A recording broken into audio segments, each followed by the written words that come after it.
All right, let's get it. Let's get it. Let's get it. But I don't listen, man. I don't even know why I'm doing this right now. I don't know. There's certain questions that believers, Christians, people of the Christian tradition, we get asked, and I've seen Christians get rattled by these things, right? Questions that cripple belief. I don't understand why does this stump you? Why does this bother you? But let's get into it. First things first. Welcome to CNN. I'm KirkKennedy.com. Let's go in. On this channel, we take no part in the unfruitful works of darkness, but instead expose them like we will today. If you are a believer, the day of the Lord is a real day. Tomorrow's not promised, but the day of the Lord is. So remember the future. Right there, right there, right there. Remember the future. All right, let's get into this, man. I don't know. There are questions that believers get asked. Some questions, they're good questions, you know. I don't think they're all as good as people think. Like, why does a good God allow evil and suffering? And so people don't believe in God because he allows evil and suffering. Well, what do you believe in? Well, I believe in the universe. I believe in science. Okay, well, science hasn't stopped evil or suffering either. So what are you talking about? Why do you believe in science and not God when it hasn't done the same thing you're accusing God of? I don't understand. Sometimes we just fall into these things. And don't get me wrong. People are going to have questions and stuff like that. But we have to understand we live in a world where Satan is called the ruler of this world, according to 2 Corinthians 4. And so a lot of the questions that we're even asking, some of them are genuine, but a lot of them are trying to undermine us and undermine the Bible. So I'm going to give you a question or two today where people ask this question and they're really trying to undermine the Bible and make it seem like we don't know what we're talking about. All right. So let's get into this. First, let me check in. Honey Bear Deuces, what's up with you? Mark. Yeah, Mark, we getting ready to get into this topic real quick. I'm getting ready, hopefully, be helpful. It could maybe not be, and all that. Honey Bear, I don't know who you are, but remember the future back. All right, let's get it. All right, let's get it. Here we go. Questions that cripple Christians that I don't understand why. Here's one of them. Here's one of the questions that cripple believers. I don't understand why. Where did Cain get his wife from? Or it'll be like, where did Cain get his wife from? Or it'll be something like this. Where did people in the Bible come from since there was just Cain and Abel? All right. So here's essentially the question. They're looking at the Bible and they're reading it and it talks about Cain and Abel. We're going to look at it in a second. And they think, well, there's no other people mentioned in here. Where did Cain and Abel, where did all the people come from? Where did Cain get his wife from? Why was Cain afraid to leave because he would be killed? Like, where are all the people at? The Bible doesn't say anything about these people. All right. And so people come up with these crazy stories. Well, there was a pre-Adamic race that existed before they did, and these people are come. And if you're really quacked out, then it's like, well, there are some aliens that came and created a race of people. And listen, that's not why the Bible goes from Cain and Abel to other people. So if you're a Christian and you haven't heard this, let me give you some confidence in your word. If you have heard this before, cool. It's a reaffirmation. All right. Where did Cain get his wife from? Or where did people in the Bible come from when it was just Cain and Abel? Okay, two things. There are two things you have to understand about the Bible. You have to remember this about the Bible. So when you get asked these questions, don't get thrown off guard though. There are two things you have to, there's more than two. Let's keep it 100. Let's keep it thou wow, right? But for this purposes, for today, there are two things you have to remember about the Bible, okay? The first is this. The Bible is a book of flashbacks, all right? Largely. Let me explain what I mean. We know that Moses wrote the Pentateuch, the Tanakh, right? The law, right? The first 5 books of the Bible, Genesis to Deuteronomy. We know that Moses wrote them, right? But Moses wasn't alive in Genesis. And in Exodus, Moses did not write Moses is looking back after hearing from God up on the mountain in Mount Sinai, right? Moses just didn't get the law. Moses is getting from God everything that he needs to write down. So God is giving his perspective, the true perspective on humanity. The Bible's a book of flashbacks. When we read it as if it was written as it's happening.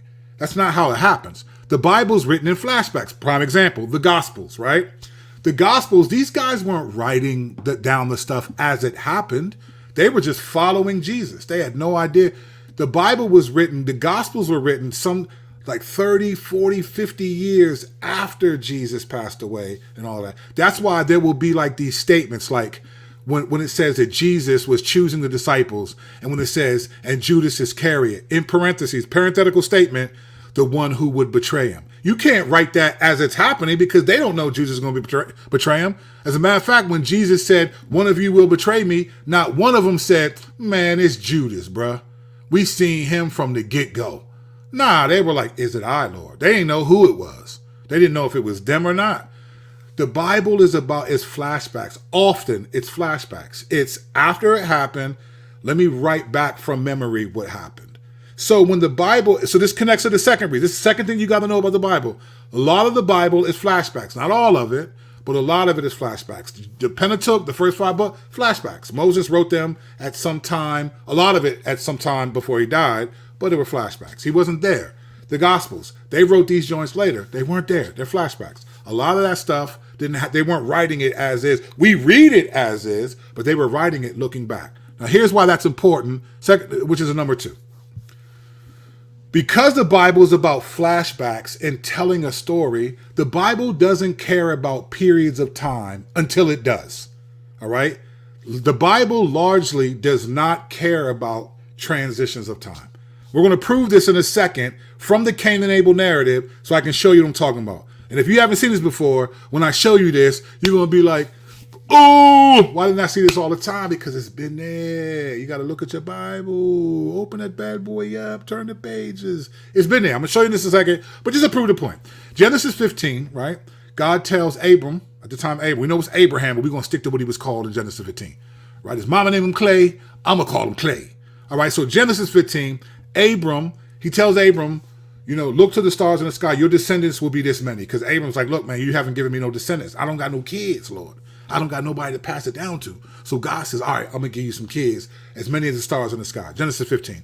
Genesis 16, it's like, Sarah says, you know what? We don't know where the Lord is, so go ahead and have sex with Hagar, my maidservant, and she'll give kids, and I'll be a surrogate mom. Now, it seems like, whoa, Abraham's not trusting the Lord. 2 things. 1, God didn't even tell Abraham that it was going to be through Sarah that he has kids until Genesis 17. So Abraham did. But the other thing is, there were 10 years difference between Genesis 15 and 16. 10 years. For us, it's a second to turn the page. 10 years difference. In the Bible, Malachi and Matthew, the last book of the Old Testament, first of the New, 400-year period. When you turn that page, 400 years of human history are happening, right? The Bible doesn't care about periods of time until it does. There are times when God will be specific on the 6th day of this month, under this ruler, on the such and such. That's when God cares about time, and he wants us to know, probably for credibility purposes, so people don't doubt him. But most of the time, the Bible does not care about periods of time. It's flashbacks telling a story to make a point that God wants us to understand. All right, let's prove this, because I know y'all thinking, man, he just be talking. And I do. It's a YouTube channel. What I'm supposed to do, fam. All right, look, let me prove this. Let's go to Genesis 4 right now together. Together, we're going to find our way. All right, here we go. Let's go to, look at this. I'm going to prove this. It's in the first 2 verses of Genesis 4. Watch this. The Bible does not care about periods of time. That's not an emphasis in the Bible. Because people say, well, so remember this question. Where did Cain get his wife from? Remember this one? Where did people come from since they were just Cain and Abel? All right? That's all the Bible describes in Genesis 4. All right, let's read this. Watch this. All right? If you're with me, you're with me. All right, here we go. Now Adam knew his wife, and she conceived and bore Cain, saying, I've gotten a man with the help of the Lord. That's presumably, because she said, I've gotten a man with the help of the Lord, that's presumably Cain was the first human being born after Adam and Eve sinned against the Lord, right? He's the first human being born.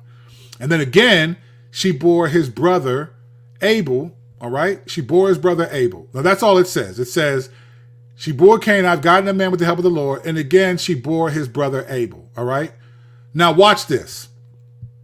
Here's proof that it's flashbacks, that the Bible doesn't care about periods of time. Okay, watch this. So it's his brother, verse 2, and again, she bore his brother Abel. And look what it says. Now Abel was keeper of sheep and Cain a worker of the ground. All right? Let's listen to that. This is an important detail. Now Abel was keeper of sheep and Cain a worker of the ground. So it went from, and Adam knew his wife, she conceived and bore Cain. I've gotten a man with the help of the Lord. And again, she bore his brother Abel. Those are babies. They're describing infants. He's born. Here's what she said. I've gotten help by the Lord. And then again, she bore Abel. They're describing the pregnancy babies. They're babies, right? Look at the next thing after Abel. And Abel was a keeper of sheep, right? And look what it says next. Now, Abel was a keeper of sheep and Cain a worker of the ground. How do you go from she had kids to now they're keeper of the sheep and worker on the ground? How can that happen? They're babies. Do you know how much time it has to take for at least 10, 15 years maybe? So even in that one verse, there's a period of time that has passed that the Bible doesn't even cover. It went from Eve had a couple of boys to one keeps the sheep and one keeps the ground. They can't do that as infants. They weren't babies. Like, maybe the Lord was miraculously allowing infants to rake the leaves and to, they were babies, right? So the transition, even in verse 2, goes from infancy to at least being teenagers enough to work. That time period goes, right? This is what people don't understand about the Bible. It's not giving you a chronology of time. It's giving you a chronology of a storyline, right? So the Bible isn't, and then here's the proof of it again. Look at this. And then in verse 3, in the course of time, right? So so over time is what it's saying. So it's describing there is a time period that God is not filling in, right? There's a time period. We see this even in the Gospels, right? In the Gospels, the Gospels go from Luke 2 or 3, where Jesus is 12 years old, right? To Jesus is like 30 in Luke chapter 4. The Bible doesn't do that. It doesn't care about time until it does. All right. So even in this passage, already we see that it went from infants to now they're old enough to work in the field and tend the sheep to now, as it says here in verse 3, now Abel was in the course of time, so even more time. So they were working the ground, keeper of the sheep, and then after some time, more time passes. All right. This is important to know this about the Bible. If you remember this, it'll save you from a lot of confusion and a lot of headache. The Bible is a book of flashbacks. Moses is thinking back to, he's trying to give you chronology of a storyline that God wants, not a chronology of all time and all things. That's why even in this verse, it's skipping time periods that we don't know anything about. So if you're like, well, where did all the people come from? Guess what? In those time periods, Adam and Eve had other people. They had other kids. There is no pre-Adamic race. There were no aliens that came, right? They were having other children. They were having other kids. They were populating the earth. They disobeyed God by eating of the fruit of the tree. We get no indication they disobeyed God by populating the earth. They were populating the earth. And the earth was, even though things were corrupted, God, to populate the earth, allowed them to have children, and those children would have to mate with each other. There weren't many diseases. There weren't a lot of the stuff that we would have right now didn't exist back then, right? God needed them to populate the earth, and he did it through this way, by having children. So he intended them to marry their siblings, and there would be no genetic challenge to that. But you have to understand, the stories in the Gospels and other places, they jump time. To us, it's one scene to the next. We don't know how long Adam and Eve were in the garden. We have no idea. We act like, okay, after he told them don't bite from the tree, the next day she did it. We have no clue. That could have been 100 years past, 50 years. We have no clue. No clue. I think some time passed simply because Eve was like, God said, if you touch it, you'll die. He didn't say that. So somewhere along the line, maybe it was phone, whatever, when God told Adam, and Adam said, hey, if you do that, but if you touch it, you know how it is. If you start thumbing, you get to, never mind. So we don't know how long it was. The Bible doesn't care about that. It doesn't care. It's giving you a chronology of a storyline, not a timeline that God wants you to have. Don't get me wrong. There are times when the timeline is important and there's chronology, but oftentimes the Bible's not. So in this scene, She had Abel and she had Cain. They're infants. All of a sudden, now they're keeper of sheep. And then some more time passes. And then Cain kills his brother Abel, right? So in that time, let me give you more proof, because I'll be like, man, Pete just be saying stuff. All right, let me give you more evidence to this, right? Let's go down to here, because he says, look, my punishment is more than I can bear. Right here, I'm right here. We know the story, so I'm just skipping around. My punishment is more than I can bear. You have driven me today from the ground. From your face I shall be a fugitive and a wanderer on the earth, and whoever finds me will kill me. Okay, well, you're like, well, how would someone kill him? Like, where are people at? There was time periods. The Bible's giving you a chronology of a storyline, not a timeline. Other people were around. The Bible's skipping time, right? So obviously, when it says this part in verse 3, in the course of time, during that same course of time as before Cain killed Abel, they had other siblings. They had other siblings. And I believe this, and I can't prove this because the Bible doesn't say this, but I believe that the other siblings would have, the reason why Cain was worried that they would kill him, because you killed their brother. You killed one of the family members, bruh. It wasn't like, what would they kill him for? Like, what was the point of killing him for killing Abel unless you killed one of their own? Most people don't kill you unless you did something personal to them. Well, all of them were their kin, were all related, and you killed one of them. This is why Cain, because they were his brothers and sisters, but in the course of time, the Adam and Eve were having many children that populated the earth. And that's why there were people there, because however long that time was, right? Then that's when the earth was populated. Cain knew that everyone probably knew each other until this sin, and that was the first separation. Cain, you're going to be away from me. You're going to go over here. You can't be around these people. And now people start being divided. More proof about this with the timeline and the children, all right? Let's go down here to chapter 5. Look at this. This is the book of the generations of Adam. Watch what it says. Look at this. Watch the jump around. Look at this. Okay, we're right here. This is the book, chapter 5, verse 1. Watch this. I'm about to prove everything I just said in these 4 verses. The Bible is flashback and it doesn't care about time. All right, until it does. This is the book of generations of Adam. When God created man, he made him in the likeness of God. Male and female, he created them, and he blessed them and named them man when they were created. Boom. Going back to Genesis 2, baby. Genesis 2, that's way back there. And then listen to this. Then, verse 3. So it talks, the same thing as Genesis 4. Abel and Cain and Abel were babies. Now they're tending the sheep in the flock. You can't do that as infants. So that verse, time goes, however old they were, 15, 20, who knows, right? There's some time that goes by. Other children are happening. It's not just them two. Other children are happening. And here's proof of it. But the same story. God made man and female. He blessed them and all that. And then it goes, listen to verse 3. When Adam had lived 130 years, so it went from God created male and female, right, and blessed them, and then it jumps to Adam's 130 years old. 130 years. So it skipped 100. So all that happened in 130 years. The only thing that we know that happened is that Cain killed his brother Abel and that the world was populated by Adam and Eve. And here's what happens. Look, when Adam lived 130 years, he fathered a son in his own likeness after his image named Seth. The days of Adam after he fathered Seth were 800 years, and he had other sons and daughters. Listen, I'm not trying to be self-righteous because I have a lot of flaws, but let's just be honest. We shouldn't be stumped by these things. We shouldn't be stumped by these kinds of questions. A lot of it is just, I don't know how to read my Bible. We're so used to living in a scientific world that everything has to function in a scientific way, even our Bibles. And the Bibles are not written scientifically. God doesn't care about time. He has no problem going from, hey, they were born, to now they're working in the field. Well, how much time passed before that happened?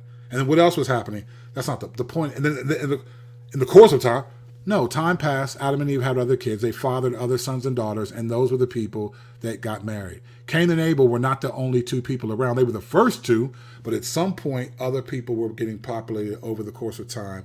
But God was trying to tell a narrative. He wasn't worried about telling all of it exhaustively. He's not worried about the time frame until he cares about the time frame. And so don't be stumped by these kinds of questions. These are not overtly difficult to answer. It's just many of us don't understand how the Bible works and how to use it. The Bible is a book of flashbacks, all right? It's usually people telling stories that happened back, not when it happened, flashbacks. And the Bible doesn't care about time until it does. I could be wrong, but I don't think I am. Follow me in the scriptures. All right? I'm out of here. It's Friday night, man. Y'all should be doing, hey, listen. Y'all should be right here. Hey.